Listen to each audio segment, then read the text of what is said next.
Hello, everybody, and welcome back to Phoenix Wright Ace Attorney Trials and Tribulations. Today we're doing a recipe for Turnabout's trial. January 7th, 9:48 a.m. District Court, Defendant Lobby Number 2. Oh, I see. I guess I should have expected this. Nobody saw the other guy, huh? But he was there when I took the coffee over, sir. Scout's honor. Maggie! Ah! Detective Gumshoe! Are you doing alright? How are you feeling? As if you need to ask either question, sir. Don't let him get you down, Maggie. And don't forget to eat well, okay? Roger. And you! Yes? You'd better square this case away. Got it, pal. Maggie's innocent, you hear? If you screw up, then I'll be doing some squaring away myself. Squaring away some paperwork for your arrest. I think he's serious. Hey, detective, you're on our side for once, right? Yup. So you're here to help Maggie out, right? Really? Can you, sir? Of course. Now I've got the situation under control. I'm gonna be the first witness on the stand today. If something I say doesn't mesh with the facts, make sure you point it out, alright? Sure. Okay, we're forming a united front today, pal. You get me? I can't tell you how grateful I am, sir. I've always admired you so much, detective. I know I can count on you. Fuck was that? Looks like it should all go pretty smoothly today, huh? I can only wish. January 7th, 10 a.m. District Court, Courtroom Number 4.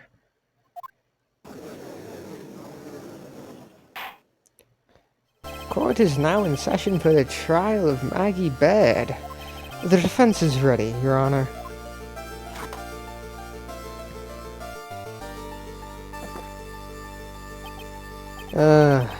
Bitter. Mr. Wright? Yes, Your Honor? Ah! What's wrong? Nothing. It's just whenever I addressed you in the previous trial, your response was, "You was talking to me." It was a little, well, intimidating. No, that wasn't me. That was the phony Phoenix. I see. So our trusty Phoenix Wright is back with us now, is he? Our trusty? So, Mr. Godot, your opening statement, please. Mr. Trent, whether you're a fake or the real deal, you will find out soon enough through this trial today. But I can already tell you, I'm the real Phoenix Wright. I wasn't questioning whether you are Phoenix Wright or not. I was questioning whether you had studied law or not. That's what I intend to find out. There's no denying it. Behind that mask is a man who really hates me for some reason or another. As everyone is aware, the court has already given its verdict on this case once. Therefore, I won't stand for irrelevant testimony during this retrial. Nor will I stand for a simple repetition of the evidence presented in the last trial. I'm not planning on repeating anything that phony niece said, trust me. Now then, Mr. Godot, please summon your first witness.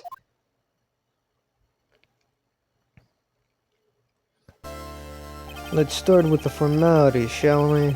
Name and occupation. Witness, state your name for the court. Huh? Oh, sorry, sir. The name's Police Department Detective. Occupation Dick Gumshoe. Other way around, Detective. Oh, sorry. Anyway, I'm the officer in charge of this case since yesterday, sir. Since yesterday? Yeah, the guy who was on the initial investigation's tied up with another case now. I hope Gumshoe's really got everything under control, for everyone's sake. I see. So, Detective Gumshoe, would you please outline for the court the basic facts of this case? Yes, sir. The victim's name was Glenn Elg. He was a professional programmer. He was on the payroll of Blue Screens Incorporated, a local company. This is the victim's autopsy report. The court accepts this into evidence. Glenn's autopsy report after the court record. And here are the floor plans for the restaurant. When the incident took place, the victim was sitting right here. The poisoned coffee was brought over to him by the waitress. The waitress being the accused? Yeah. The victim died from poisoning almost immediately after he took a sip of the coffee. At the time of the incident, there were 2 other people in the restaurant. Mr. Gene Armstrong, the owner and chef, and a regular by the name of Mr. Victor Kudo. It still seems to be a very straightforward case to me. JB and full pounds out of the court record. Come, detective, take up this hammer and nail the defendant's coffin shut with your own 2 hands. Glenn's autopsy report. Died of potassium cyanide poisoning. Time of death. Time of death was between 1:30 and 2:30 p.m. Blueprints of the crime scene. Touch the check button for details. X equals victim seat.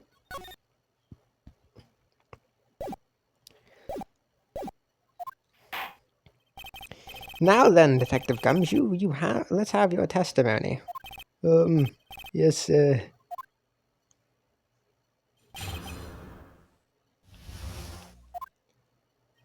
When the incident took place, the victim was alone at his table, sir. We understand that the guy, Glenn Elk, was listening to the radio at the time. Traces of poison were found in his coffee cup. And what we found was that potassium cyanide. That stuff really packs a punch. And, it looks like Miss Baird might have had, well, some kind of motive.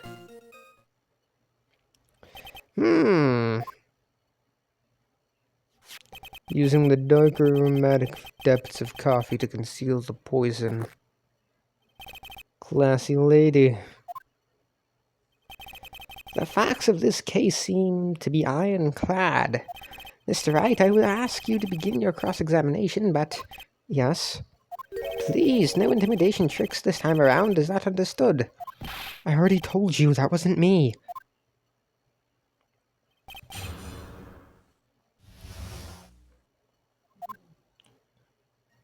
When the incident took place, the victim was alone at his table, sir. Can I stop you for just a minute? Ah, what is it? Did I say something that contradicts the evidence? He's so desperate for that to be true, he's practically crying. Your testimony just now doesn't match the testimony given by Miss Bird.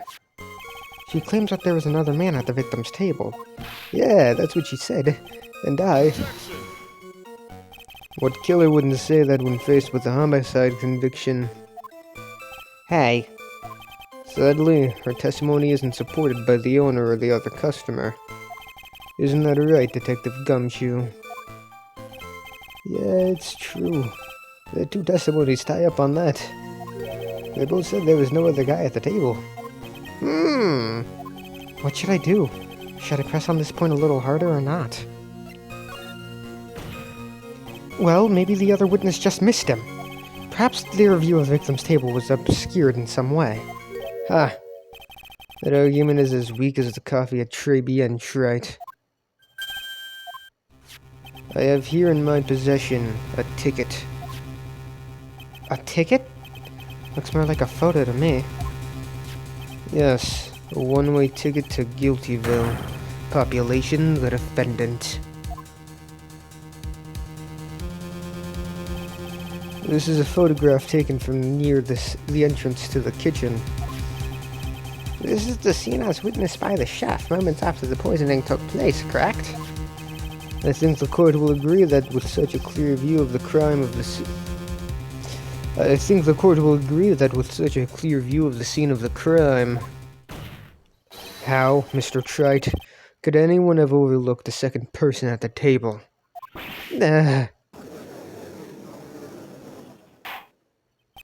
It certainly seems to show the victim's table extremely clearly.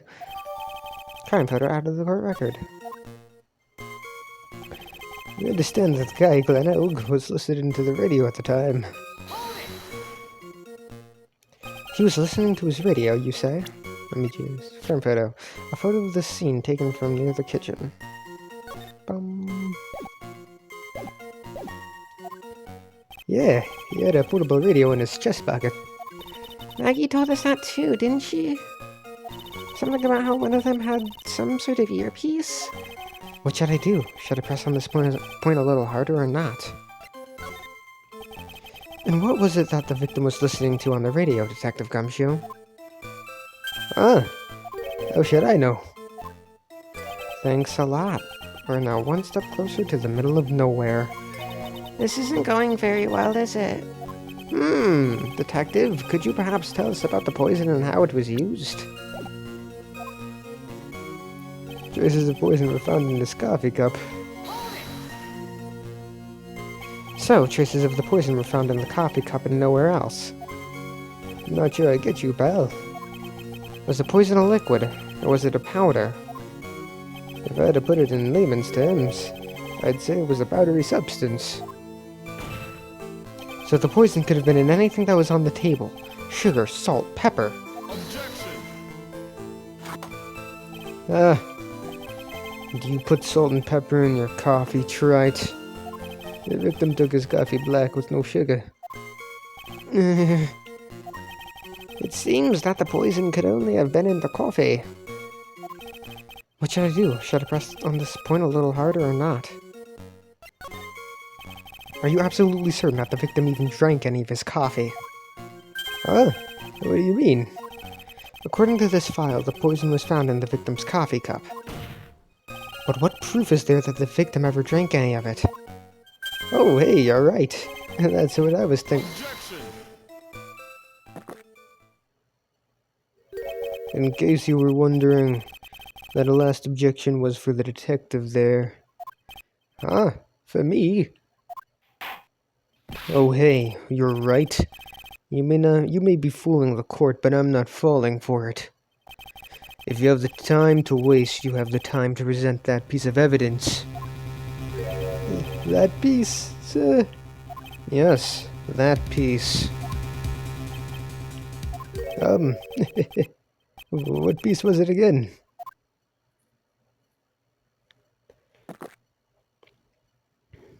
This. Should I be grateful this coffee's only hot enough to give me first-degree burns? Oh, now I remember. This is the, victim's coffee cup. Yes, the victim's cup. Take a good look at the rim. Oh, yes, it's unmistakable. There's clearly a coffee stain on it. Conclusive proof that the victim did drink the poisoned coffee that was in this cup. The victim gulped down the bitter death that the waitress brought to him. Like this. Ugh. For the record, the only prints on the cup were the victim's and the defendant's. Coffee cup added to the court record. Upon further investigation of this cup, we found a certain chemical substance. And what we found was potassium cyanide. That stuff really packs a punch. Potassium cyanide? I've heard of that chemical before. Coffee cup. The coffee contained potassium cyanide, covered in the victim and Maggie's fingerprints. Exactly how strong is this poison, Detective Gumshoe?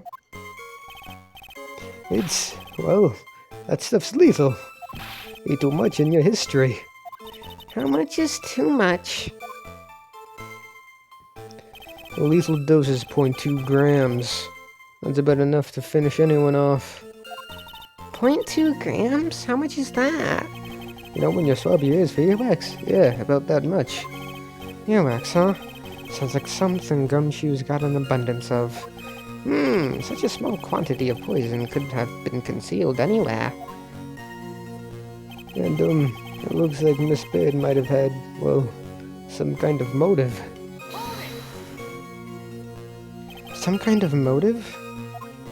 Yeah, but if you ask me, it's been blown way out of proportion. You know what my golden rule is, detective? Check out a bad cup of coffee. You can always get another. Ah, I don't get it. I'm saying we can always get another witness on the stand if we have to chuck you out. So stick to the facts, detective. Now then, what was Miss Bird's motive? Come on, Gumshoe. They said she wanted to steal a lottery ticket. I knew it. That's what we heard yesterday, too. It disappeared from the scene of the crime. And it wasn't just any lottery ticket. It was a winning ticket for $500,000. Mr. Armstrong knew about the ticket too, didn't he? But he stole the wrong one. Then is it possible Maggie stole the winning... Is it possible Maggie stole the winning one? What should I do? Should I press on this point a little harder or not? Wait a minute. The mere fact that the lottery ticket disappeared in no way implicates my client. Ha! I have here in my hand the very ticket in question. That's the $500,000 lottery ticket? One of the female police officers found it when she was conducting a search of the defendant. What? Alright there. Ah, she's quite a lucky bird, our little waitress. You will submit that ticket as evidence to the court immediately. I'd better keep an eye on that ticket. The way the judge's voice is quivering. Victim's lottery ticket added to the court record. This ticket was presented to the court in the previous trial, too. Victim's lottery ticket. A winning ticket for $500,000 found during a body search of Maggie. But it feels heavier now somehow. $500,000, you say? It's just a scrap of paper. What matters is where it was found, Your Honor. But he wants to say it was found on Maggie's person. That's enough. The facts of this case seem overwhelmingly clear to me. The defendant had ample opportunity to commit the crime of which she is charged. Furthermore, it seems beyond reasonable doubt that she did indeed commit this crime. I like an old man who knows the score. This is also the matter of the $500,000 lottery ticket. That alone provides a very credible motive. I mean, for that sum of money, I'm even tempted to bend the rules. I don't mind an old man who's weak to the siren call of money. Not good, Nick. The evidence against Maggie is starting to pile up fast. Yeah, that's because the court has already ruled guilty once already. I'd say it's about time to wrap up this repeat performance with one final decisive piece of evidence. He's got more evidence against Maggie?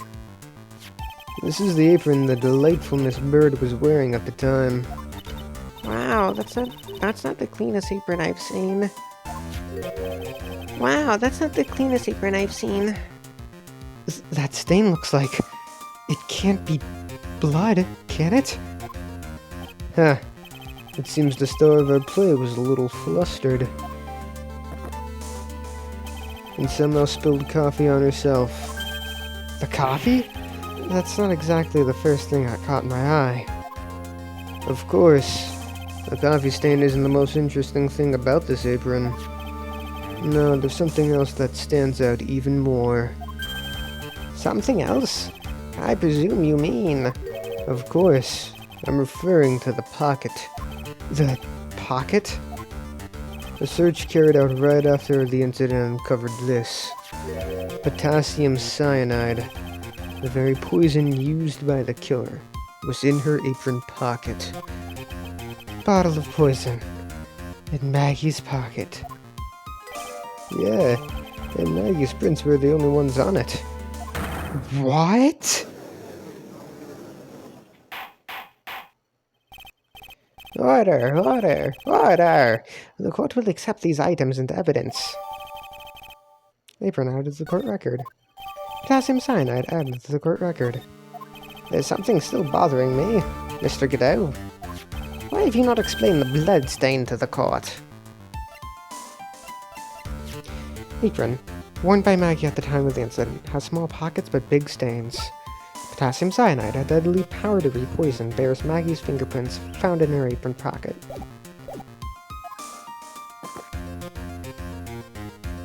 Bloodstain. What bloodstain would that be? Don't play games, prosecutor. The bloody-colored stain that smeared all over the apron. That's ridiculous. No one told me anything about a blood stain. You don't need to be told, just look at it. Well, detective, could the stain really be blood? No way, sir. It's just ketchup, sir. Ketchup? She must have gotten some on her apron while she was taking someone to breakfast that day. You could have spoken up a little sooner, Detective Gumshoe. Pull a stunt like that again and I'll have you drink 17 cups of ketchup, witness. I thought everyone knew what it was already. I haven't seen anything yet to make me doubt that last verdict I ruled on this case. The motive, the opportunity, and the supporting evidence, they've all been clearly established. Well, Wright, it seems you really are phony after all. You really know how to drive a man nuts. Witness, please continue with your testimony. Describe for the court the crime scene and the findings of your investigation there.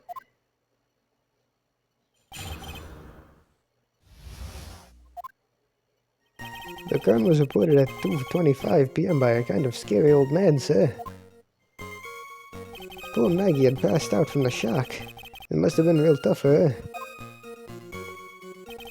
The victim didn't have any identification on him, but we figured out who he was pretty quick, and then the investigation went smoothly. When Maggie was searched, we found the lottery ticket and the bottle of poison, and that was it. There was nothing else missing from the crime scene. You identified the victim and secured your prime suspect. Very good. There was nothing else missing from the crime scene. It seems like bullshit, detective.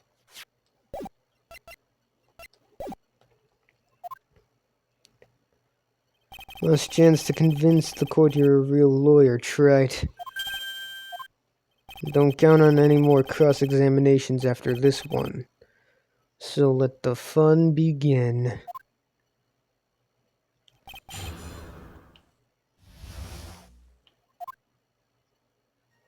The crime was reported at 2:25 by a kind of scary old man, sir.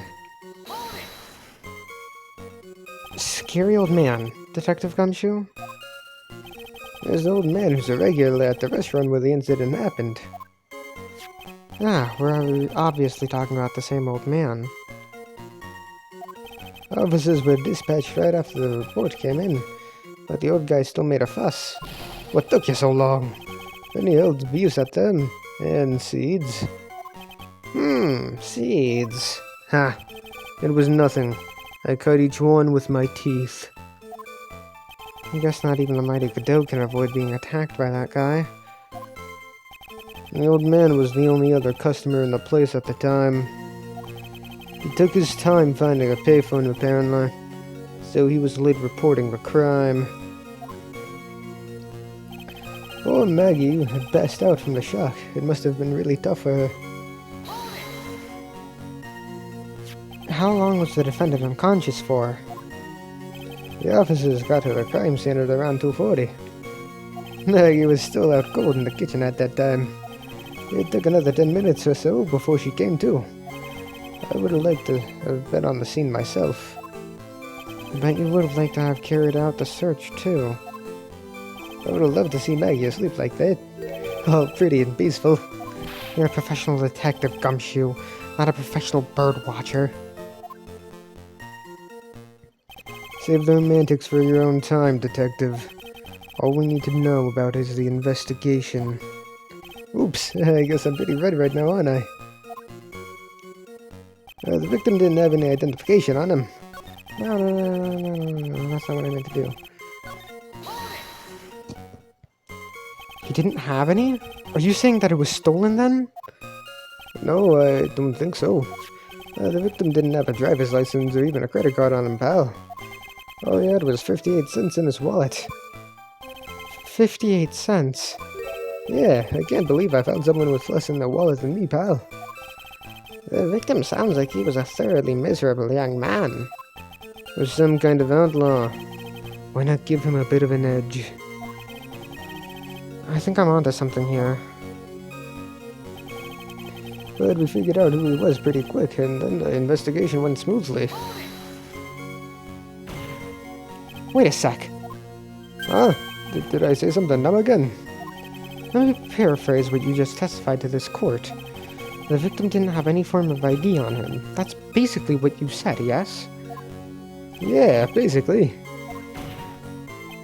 In that case, how were you able to identify the victim so quickly?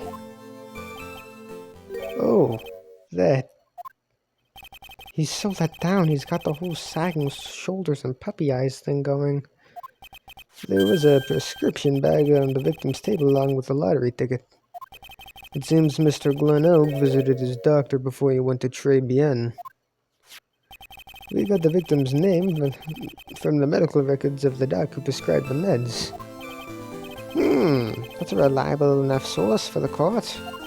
What should I do? Should I leave this alone or ask to hear more? So, what sort of medicine was in that bag? Well, actually, the bag we found was empty. Huh? Yeah, completely empty. It was completely empty? Victim's prescription bag added to the court record. Ah. The victim got this from the doctor before going to Tribulations. The bag is empty. You're entering an empty paper bag as evidence. Desperate, are you? Wright? Let's see. Why are you back here? Victor Trudeau, age 68, gender male, was in Tribune at the time of the incident, has a thing for waitresses. Tribune's owner and chef has a large debt and prior convictions for theft. Now, what happened with the investigation after that, detective? The bag was searched, we found the lottery ticket and the bottle of poison. But the defendant had been passed out for a while, correct? In that case, isn't it possible someone planted the evidence in Maggie's pocket? Hey, yeah, you've nailed it, pal. It happens to me all the time. We had a department party the other day, and when I got home, I was wearing the boss's shoes. Objection! Keep up this crazy testimony, detective, and those shoes will end up down your throat. Sorry. So, Wright, someone planted the evidence in Maggie's pocket. That's a pretty bold statement. Care to back it up with some evidence? That's a nice argument, Senator. Why don't you back it up with a source? The source is that I made it the fuck up. Well, I'd love to, if I had any. It appears you have no evidence to support your theory, Mr. Wright. Continue with your testimony, witness. And that was it. There was nothing else missing from the crime scene. So, the $500,000 lottery ticket and the bottle of poison were accounted for. Yeah. Interesting. It's true that those two items are accounted for, but wasn't there another lottery ticket that was stolen that day? Oh, yeah. The one the restaurant owner took. He won a whole $1 with it. What a lucky guy, huh? And they're just going to let him get away with it? It was just $1, detective. I guess no one cares when it's that little, unless it's Gumshoe. If I don't find a hole in this testimony, the judge is going to hand down his verdict. Gumshoe isn't giving us anything to work with. And we can't find any contradictions if he doesn't give us something. Yeah, that's true. But Maggie and Gumshoe are like Dumb and Dumber. Only hope is that they were so dumb they missed something obvious. Come on, Gumshoe, you're the dumbest you've ever been. So mean.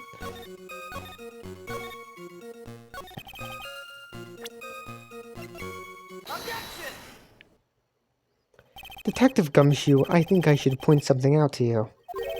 There is just one small contradiction in your testimony. Oh, finally. I'm getting all anxious just waiting. So hurry up, will you? You testified that nothing else was missing from this crime scene. However, the prescription bag you mentioned was empty. Did the officers recover the medicine from the scene of the crime later? No, they didn't. The victim was given a prescription right before going to Tribulations. Where then did the medicine disappear to? You. Too cool, pal. Indeed. Due consideration wasn't given to the victim's prescription in the previous trial. Witness, why do you always overlook such vital pieces of evidence? I guess that's the most careless thing I've done so far, huh? The victim was killed by poison. And the victim's medicine mysteriously disappeared. The victim's own prescription could have been the lethal poison itself.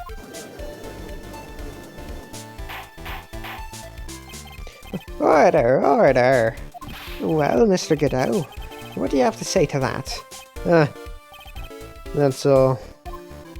What? Read for the court the name of the clinic on the prescription bag, if you will. What's the clinic's name got to do with anything? New ear otolaryngeal. New ear otolaryngeological. Yeah. Clinic. Otolaryngological? Just what kind of illness was the victim suffering from, Mr. Godot? Hardly an illness, Your Honor. More like a bitter war wound, you could say. A war wound?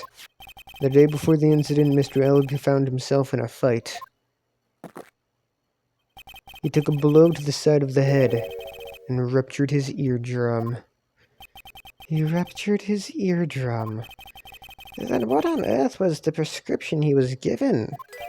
It was a cream that was to be applied topically inside his ear canal, not to be ingested. What? It's mentioned in the autopsy report if you read the fine print. They found traces of the medication in the victim's left ear. Yes, here it is. Very, very fine print. It seems Mr. L correctly applied some of his medication while he was at Tribulations. Therefore, it would be absurd to believe that he would have eaten his medication. It seems that this medication is irrelevant to the case after all. No. Nick, if you don't think of something quick, it'll all be over. She's right. But I can't get away with any old weak objection. What should I do?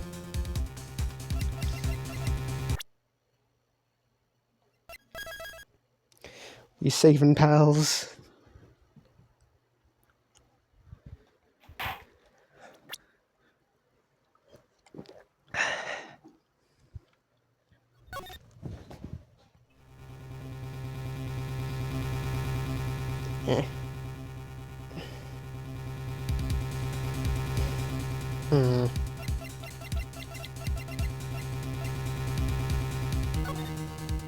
It does seem as if the medication isn't connected to the case.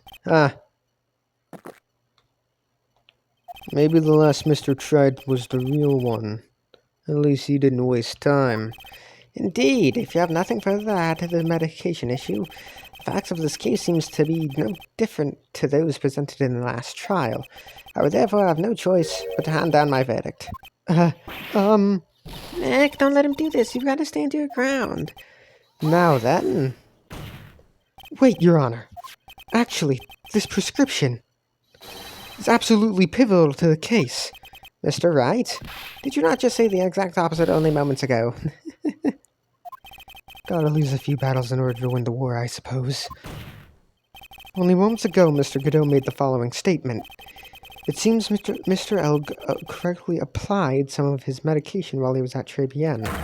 If that's the case, then why was the medication not found at the scene of the crime? But the medication in question was for topical use inside the ear canal. It doesn't change the fact that it could not be found at this crime scene. However insignificant it may seem, it's a lawyer's duty to pursue the truth. You know as well as I do that the medication is irrelevant. It hardly seems likely that a prescription drug would contain potassium cyanide. It hardly seems likely that the coffee with the waitress served would contain it either. But it did. The possibility is undeniable.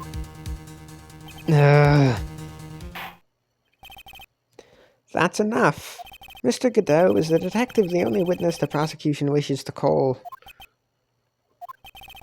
Mr. Godot? I've got my own witness I'd like to call, sir. It's the old man who was there in the restaurant on the day of the murder. Victor Kudo? The pigeon hater? Very well. The matter of the disappearing medication seems little more than trivial at best. However, it wasn't explored at all in the previous trial, and that is something that bothers me.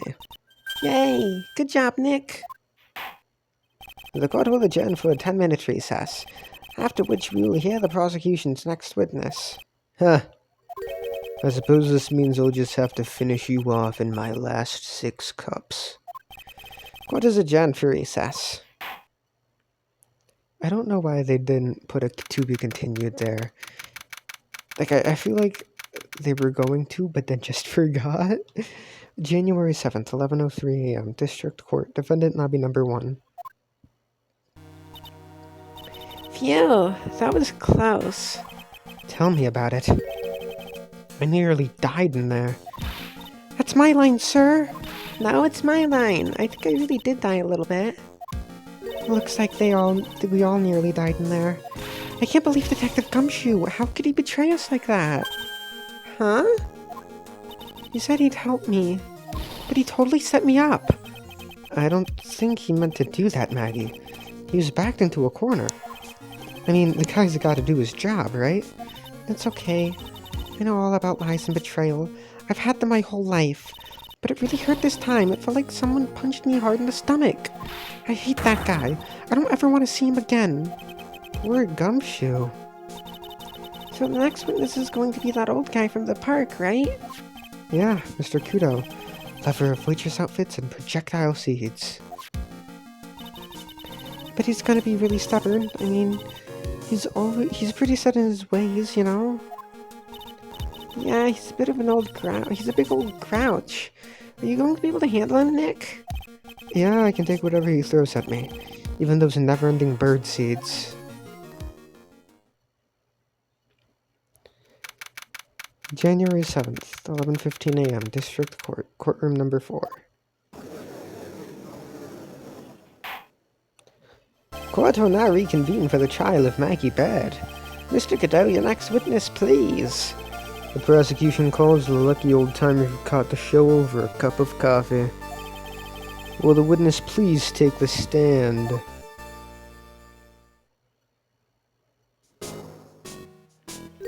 Name and occupation if you don't mind. Name's Victor Kudo. Born and bred in the land of the rising sun. Honor and duty are what make me. Mind you, I can be quite emotional at times too. You don't need to hear about that, Mr. Kudo. Just tell us the court your occupation. My occupation? Yeah, listen, young'un.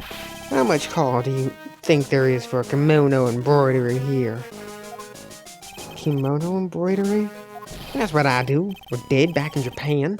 I embroidered family crests on kimonos. My ancestors were embroidering kimonos before this country even existed. Wow, you're a craftsman. They're a dying breed. Hey, maybe you could embroider my costume sometime. Anyway, like I said, there's not much demand for that kind of thing here. So I had to take a job working the cash register at a burger joint, pretending to smile. That burger joint would have been better off putting him in the kitchen. Now then, witness, were you in the restaurant at the time of the incident?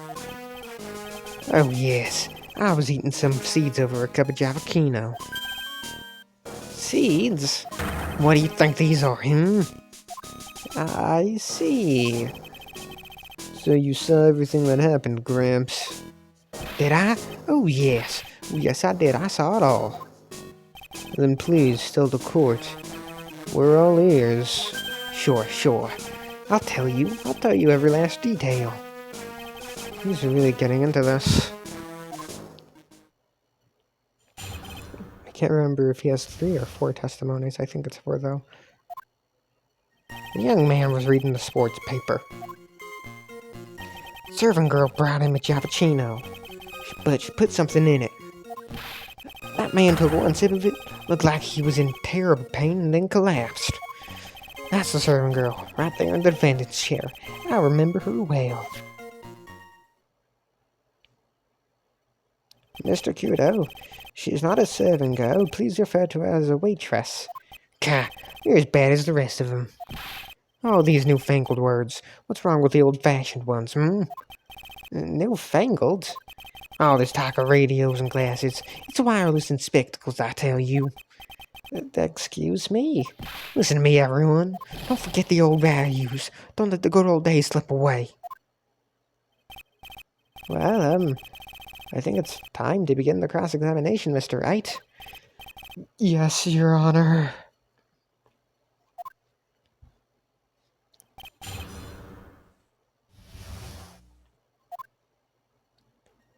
The young man was reading the sports paper.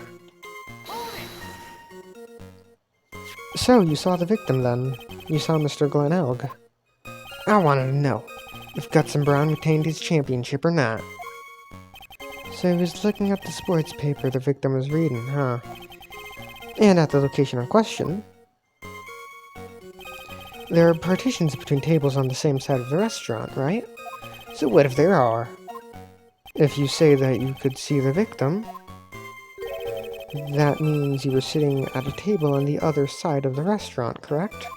Gah. I go to that place to drink Javachino. I don't go to sit. I don't remember what table I was sitting at. You mean you go there to eye the waitress? The serving girl brought him a Javachino, but she put something in it.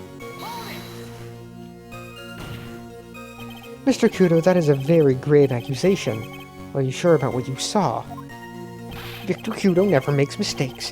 I dot every T and cross every I. I see. My eyesight's fine. The doctor said I only need spectacles for reading and driving. But his eyes are only fine when he's scoping out a waitress. And I saw what the serving girl put into the Javachino as well. I bet I know what's coming up, and something tells me I'm not going to like it. Your Honor, we need more clarification on what was put into the victim's coffee. I'd like to ask that the witness add what he knows about this to his testimony. I agree. Witness, will you enlighten us, please? Sure. There's no question about it. She very conspicuously put some white powder in there. Did you really put that into the coffee? You doubt me, boy. She took some out of a small brown bottle and sprinkled it in. Couldn't she have been adding sugar? Sugar? In a small brown bottle like that? Like that? Witness, could you please describe the bottle in more concrete terms? A bottle like this, perhaps? Oh, there it is. That's the one. That's a bottle of potassium cyanide, I presume. So what did the accused put into the coffee? I think it's clear, don't you? The man took one sip of it, looked like he was in terrible pain, and then collapsed. He took just one sip. You young'uns, you waste everything. Those Javachinos cost $8. In the good old days, we would have drank every last drop, eaten the cup, and then died. Congratulations, you have earned the title of baddest man to grace a courtroom. So it was an immediate death. Well, with potassium cyanide, I suppose that is possible. Oh yes, he slumped over without so much as a twitch. I felt that the Javachino I just drank turned sour in my stomach. Oh yes, I know the feeling. And the waitress, I presume she is... That's the servant girl right there in the defendant's chair. I remember her well. You said I remember her well in reference to the waitress. Did she have any particular features that you can identify her by? Particular features? It's a disgrace, that's what it is. Sorry? You can see all the way up to her, you know. She's practically naked in that uniform. So the particular feature you recognize about the waitress is her outfit? But anyone could wear just such a uniform. Even me. Somebody, please. There has to be art of him in the Tribune uniform. Because of this line, I just haven't found it yet. Mr. Wright, please spare the court of any further mental anguish from that image. Don't get all excited, Nick. You've got to keep yourself together. I guess I got a bit carried away. Gah, there are other things I recognize about her, too. He seems pretty sure of himself. What should I do? Sure, you saw a waitress take the coffee over to the victim. But what matters is whether that waitress was Maggie Bird or not. Quite right. Mr. Kudo, these are the features that you recognize about the defendant. I would ask you to add them to your testimony. Sure. There was a ribbon in her hair, and her apron straps were loose. You do seem to remember several details about her appearance. But what about the most crucial detail of all? Her face. Gah, as if I wouldn't remember that. Objection! The witness noticed the straps on the accused apron. He's unlikely to make a mistake about her face. That's right. I can even tell you the color of the ribbon in her hair. It was red.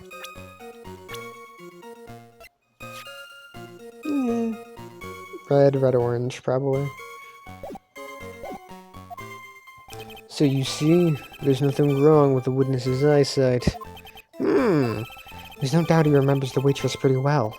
What should I do? I get the feeling there's something more to this somehow.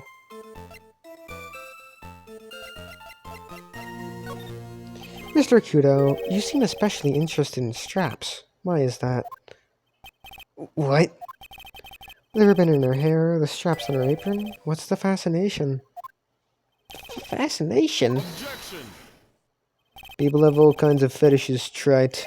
We don't need to embarrass the witness. Listen, you young upstarts, I haven't got some sick strap fetish. Is there any relevance to the witness's unusual love of straps, Mr. Wright? I was just curious as to why he was so fixated on the waitress's straps. I said I haven't got a strap fetish. How many times do I have to repeat myself? Very well. Continue with your testimony, Mr. Kudo, and make it strapless. Do you think old CD really saw Maggie do it? Well, he probably had his eye on the waitress the whole time. That's why he was there. But he was there for the cute outfits, right? Not the waitress. I guess. She makes a good point, though. Hey, did I just say something clever? I wonder if the waitress Mr. Kudo saw really was Maggie. That's what we have to figure out, Nick.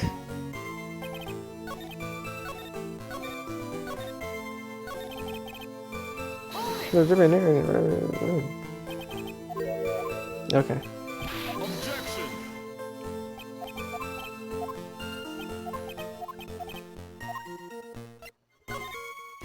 The identifying features you described are all things you would see from the back. So what? Is it possible that you never saw the waitress from the front at all? Objection! Huh. He's good you're there, Gramps. Normally people normally talk about facial features when they're asked to describe someone. But this witness's testimony is nothing but straps and ribbons. This is harassment. I tell you, I'm not obsessed with straps or ribbons. I'm just telling you what I saw. Mr. Kudo, the court requests that you add details about any identifying features. Features you observed from the front, that is, to your testimony. Sure. This old man's testimony is getting longer and longer. And if I can't find a hole in it soon, it'll get even longer, I bet. There wasn't anything that caught my interest about her when I saw her from the front. You didn't find anything to be distinct, but you did clearly see the witness's face, yes? No question about it. I didn't come this far to back down now. Victor Kudo never backs down. That's not the answer I was looking for, but okay. This has turned into a matter of pride for old Seedy now, I guess. Wonder if you really did see Maggie's face or not. Like I thought, we need some concrete proof of this. Proof that the old guy didn't see the waitress clearly from the front. Okay.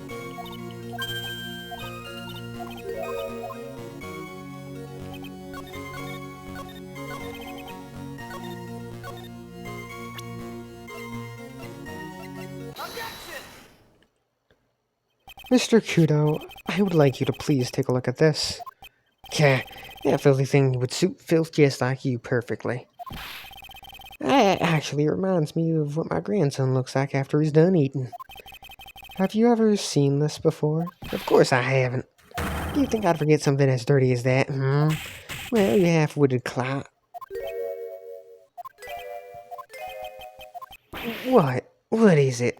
Ever since I said you half-witted clout, there's been near silence in here. Mr. Kudo, this apron is the apron worn by the defendant on the day of the poisoning. And as you just said yourself, you wouldn't forget something like this. Which means, if you had really seen this apron before... Yes, you know what I'm getting at. You couldn't have possibly seen the waitress from the front. Oops. Witness, you can't just oops your way out of this. Well. Looks like we finally have a genuine trial on our hands. Listen, Wright. Here are the facts. On the day of the incident, there was only one waitress in the restaurant. Not being the defendant, Miss Maggie Bird. Exactly. And when that one waitress put the poison into the coffee cup, this old guy was watching. I hope you understand the gravity of the situation, Mr. Kudo. The fate of the defendant today will rest on what you say you remember seeing. Just tell the court exactly what you saw, Gramps. You can rely on me, Captain. My noggin's in perfect working order. I can't remember a single occasion when I forgot what burger a customer wanted. You can't remember? Probably more like he messed up so many times he's blocking it out. Very well, let's test just how good your memory and attention to detail is, Mr. Kudo. Tell us what you remember about the victim. About the victim. It was another one of those pesky young types, wearing a broken pair of spectacles. He had a newspaper in his right hand, and the noisy brat kept rustling in his pages. The young man was listening to the wireless, I remember that well. Then the servant girl in question brought over the cappuccino. The little fidget picked up the cup with his free hand and took a sip. The testimony I've just heard was to test how credible the witness's memory is. It seems to me that he remembers the victim in a great deal of detail. Oh yes, I hate those you-know-what types who are so vague about everything. How are we going to handle this, Nick? We only need to do one thing. We just need to prove that the old man's memory is shot. Just strip him up, you mean? Isn't that kind of cruel? I suppose, but it's what I do best.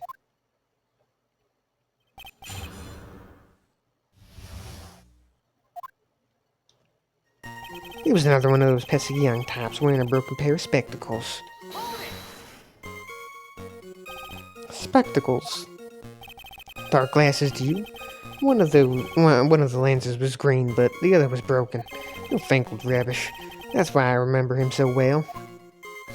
He did have some kind of lens over his left eye, but I wouldn't have called it a pair of glasses. He seems to have been wearing some rather modern-looking shades. Perhaps I should take to wearing some and rival Mr. Godot's sharp appearance. We better come up with something sharp and quick. Guess I'll wait and see if I should challenge him about the spectacles. He had a newspaper in his right hand, and the noisy brat kept rustling its pages. Oh, God damn it. The newspaper was a sports paper, was it? That young hooligan. I nearly asked him, can't you even read without fidgeting? How was I supposed to be able to read the back page with all that wrestling going on? I needed to find out if Goodson Brown retained his championship title. It was his paper, not yours.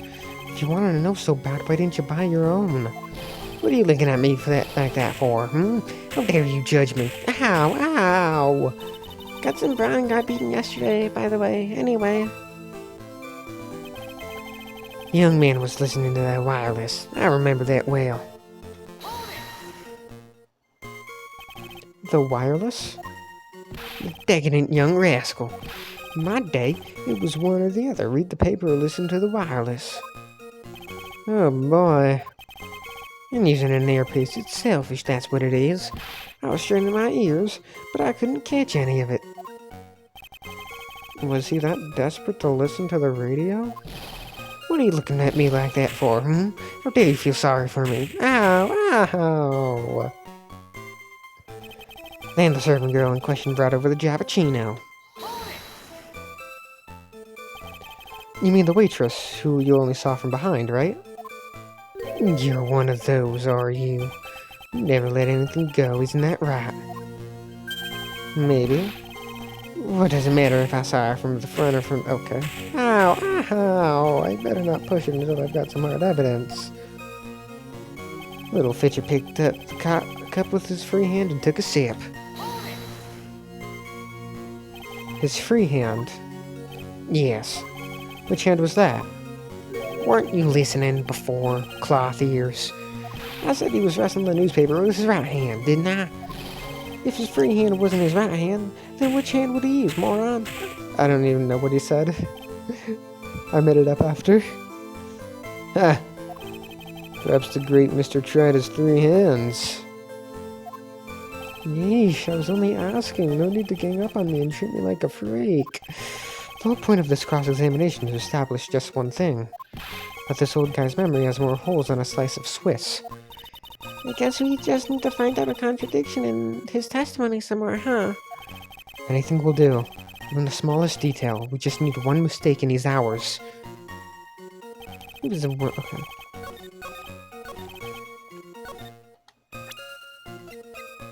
Sorry, but that's just not possible. Mr. Kudo, do you remember what you were told at the start of this testimony? That this was a way of testing the credibility of your memory. I know. There's nothing wrong with my memory, I tell you, nothing. If I got anything wrong, I'll eat these these seeds and sing the pigeon song. Care to tell us where this is going, Trite? According to Mr. Kudo, the victim was holding the paper in his right hand, while drinking coffee with his free hand, which would make that his left.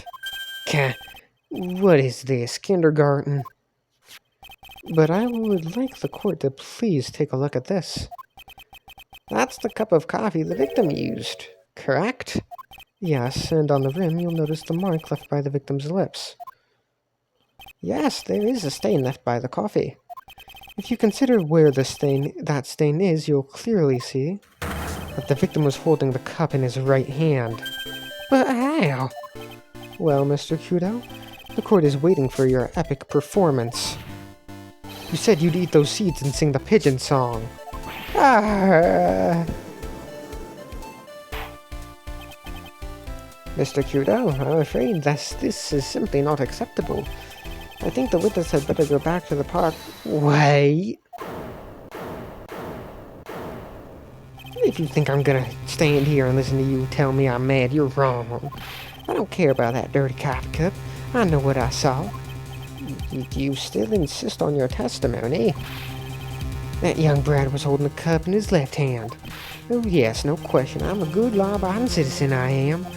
It's that dead young hotbot and you spaghetti-haired yahoo, who are at fault. Who, me? Thank you, old man. We've heard quite enough from you already. Don't call me old man, old man. I've been around for 6 to 8 years, I have. You can't ignore me. Listen to what I've got to say. I'm sorry, Mr. Kudo, but...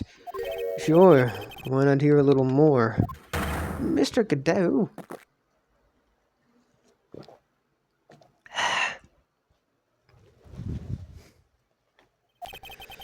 But this is my 16th cup of coffee, so this is your final stand. Thank you, Captain. You can rely on Victor. Left hand or right hand? Yeah, it's 4 testimonies. The boy was wearing the earpiece on the same side as the green lens of his specs. He kept fiddling with it all the time. He was fiddling with it just before he picked up the cup, too. Then he used the same hand to pick up the cup, his left hand. You know that the victim was wearing an unusual monocle over his left eye? It wasn't a monocle, Your Honor. It was a small computer monitor often used by programmers. A monitor? You mean like a television screen? The inside of the lens is a screen that displays computer data. It's called an HMD. It's a common tool in the victim's line of work.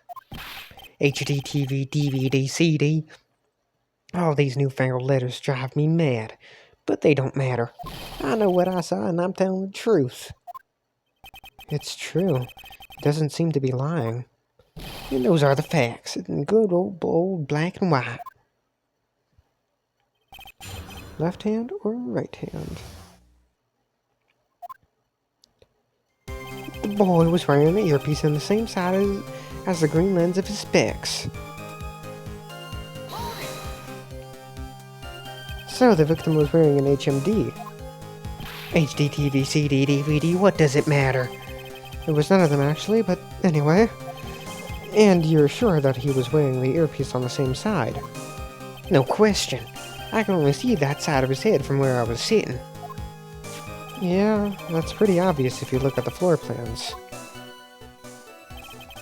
From the opposite table, he'd only have a view of the side of the victim's head. He kept fiddling with it all the time. Seems you kept an eye on Mr. Glen Elg. He was getting on my nerves, wrestling in the newspaper and fiddling with his earpiece and all that all the time. And then he went and made all that fuss time from one sip of the Javachino. I wanted to say to him, calm down, you young brat. Just looking at him made me suddenly speed up my seat and I could have choked. So I take it the victim was a walking ball of nervous energy. He was fiddling with it just before he picked up the coffee too. Picked up the cup too. The earpiece you mentioned. Which hand did the victim touch it with? You're one of those people. One of those people who uses his left hand to get things out of his right pocket. Fastens his left cuff with his right hand. Would you not fasten a cuff with the opposite hand? You can't really... Huh? Maybe I'm dumb and don't know what he's talking about. But you would have to use the opposite hand, I'm pretty sure. When the tour guy says on your right side, you'll see the famous blah blah. You're the only one who deliberately looks left. Well, aren't you? No, I didn't mean... Obviously, he used a hand on the same side of his body that the earpiece was in. Ow, ow, ow. So if he had the HMD in his left side, then it was his left hand, I guess. Then he used the same hand to pick up the cup, his left hand. You seem very sure of yourself, Mr. Hudo. That's because I know what I saw, no matter what tricks you try to play on me. It looks like you really did see the guy picking the cup up with his left hand. This is a dead end. Well, Nick, what do you think? I think the guy is telling the truth. But even so, something's not quite right. Then chuck evidence at him until he breaks. But if he's not lying, there wouldn't be any contradictions in his... But if he's not lying, there wouldn't be any contradictions in his testimony, right?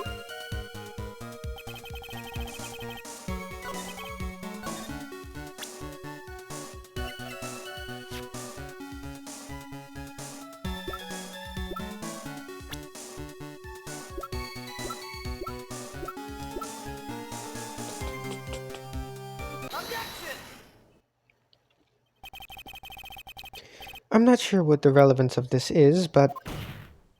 Mr. Kudo, there is something very strange about your observations of the victim. What?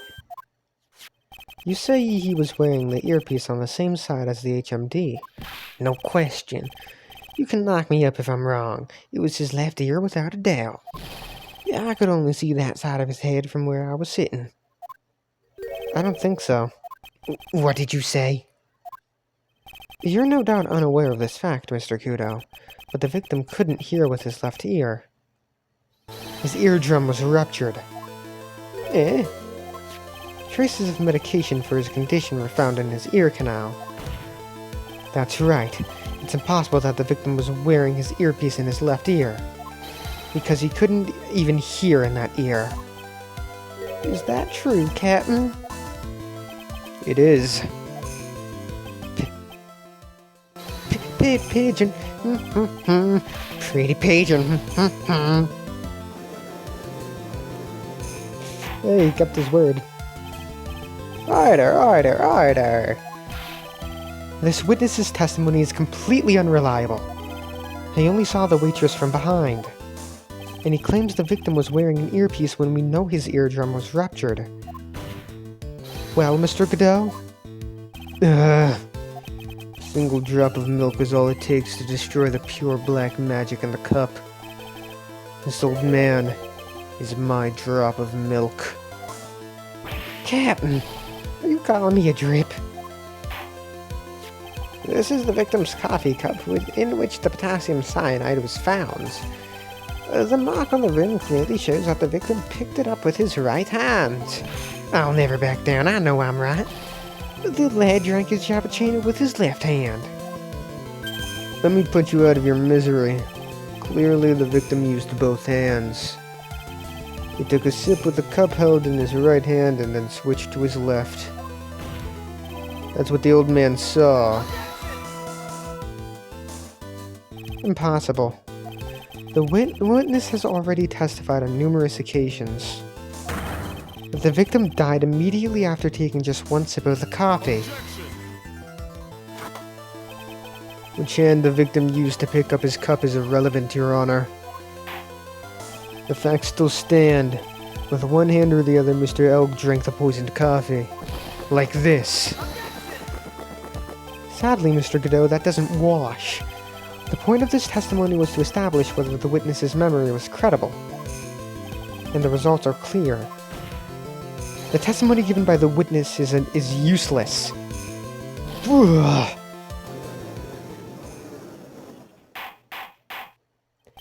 I believe it is time to conclude today's proceedings.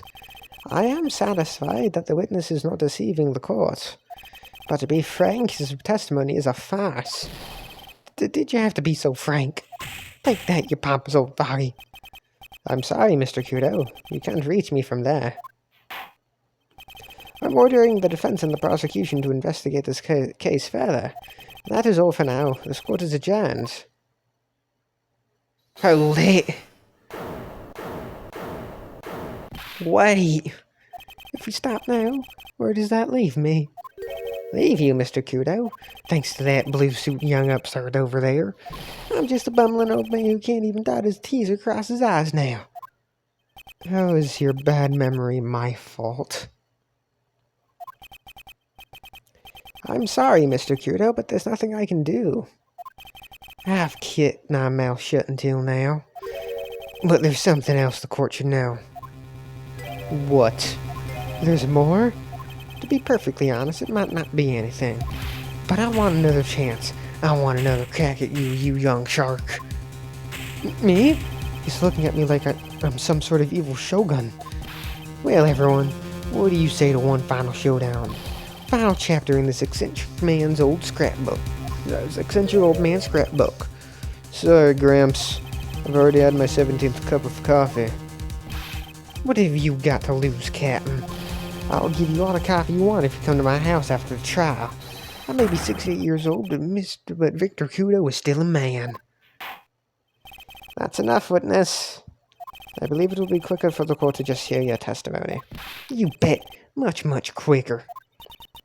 I can't believe this is happening. You better get ready, youngster. I got the picture. Just quit throwing those seeds at me, would you? He's got to be using some sort of infinite ammo code with that box of seeds.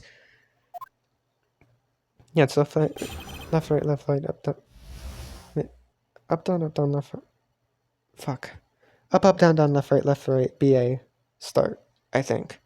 Konami code. Up, down, left, right, BA, start. First of all, I want to stress that this might be nothing. I'm not too sure of myself.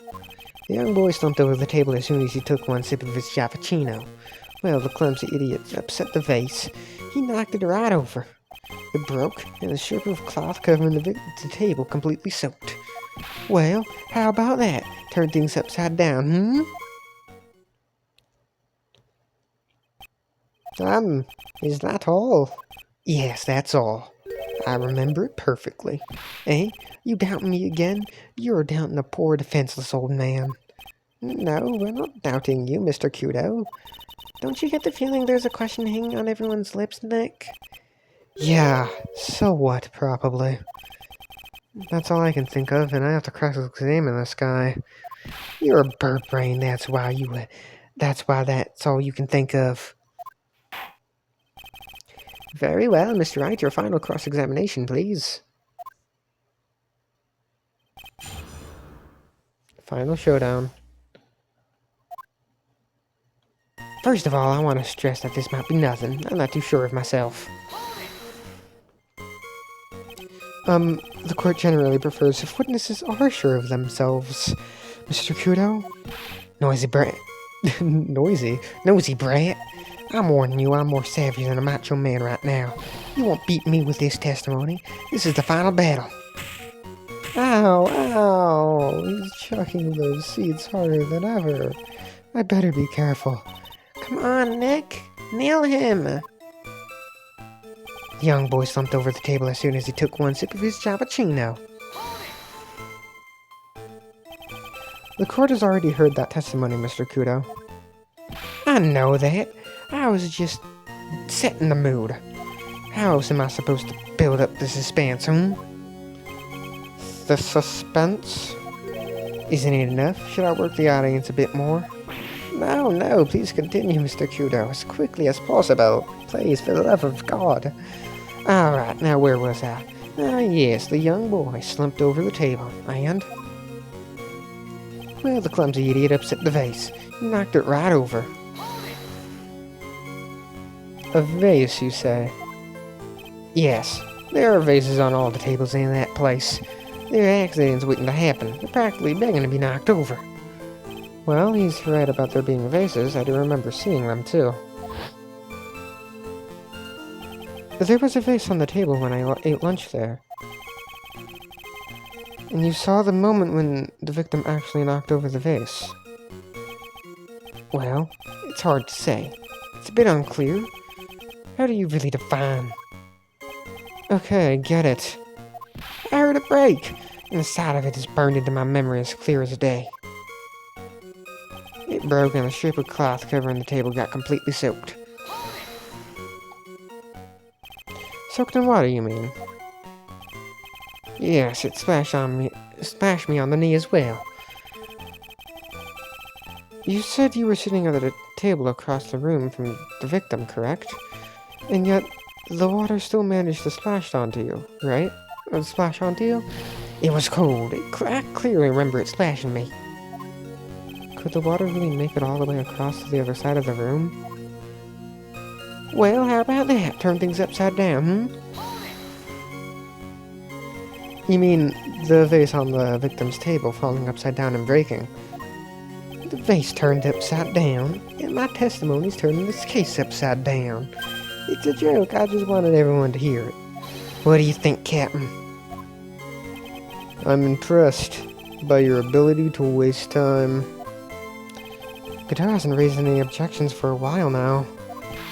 So, you young show-off, with that scrap of information, I'm throwing down the gauntlet. If I lose this one, I'll take it like a man and admit defeat. He's really giving you the evil eye, Maya. It's you he's looking at, Nick, not me. It's like saying I triple dog dare you to find a contradiction, youngin. I guess I'll just have to rise to the challenge then.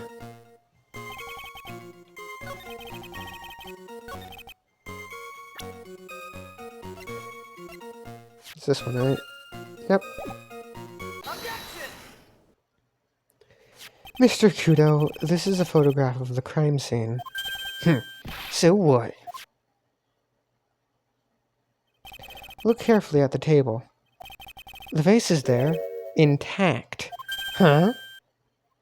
Lost your tongue, Granddad? I'm no granddad of yours, Hopscotch. Ow! Enough! If you throw any more seeds in this courtroom, the cleaners will be here all night. What is it now? I just remembered something. Yes, go on. The broken vase. It was on my table. What? Yeah, well, you see. It startled me when that young lad collapsed, so I stood up. That must have been when it fell over. The vase on my table, I mean. The vase was on your table?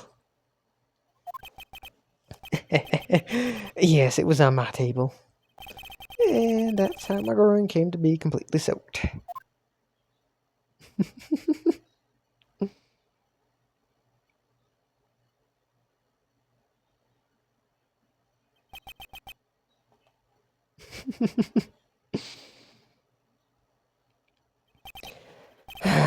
Thank you, Mr. Kudo. You've certainly earned your kudos for today. I'd like to ask a question now. Have I been any use at all? Perhaps that's something you should reflect on yourself, Mr. Kudo. Wait a minute. That's the case. There's more. I've got to say more. I've got more to say. Oh, yes, I remember something else. Bailiff, escort the witness out of the courtroom. Wait, listen to me. Look, I actually really like Kudo. Well, we seem to have been considerably sidetracked, and I am in no position to deliver a verdict.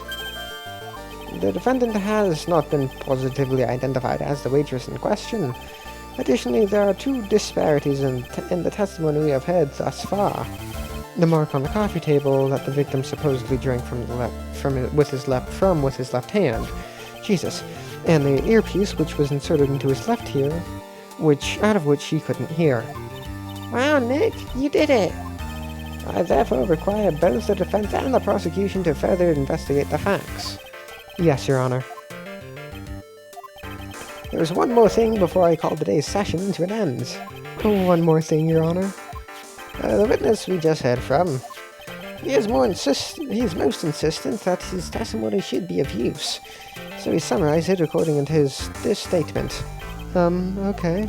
You may each have a copy of it if you wish. Whatever. The prosecution doesn't need props like that. I was really mad, huh? Yeah, I would be too. Very well. Here you are then, Mr. Wright. There are 3 copies. My own, yours, and Mr. Godot's. Yes, Your Honor. Victor's testimony added to the court record. I'm sorry? This isn't a piece of testimony. More like a 5-year-old's apology. When the incident occurred, I broke the vase at my seat. I'm sorry. What the heck are we supposed to do with 3 copies? I don't know, eat them? That is all. This court is adjourned. To be continued. Alright then. I'm tired. But I will see you all next time when we continue investigating. Bye bye!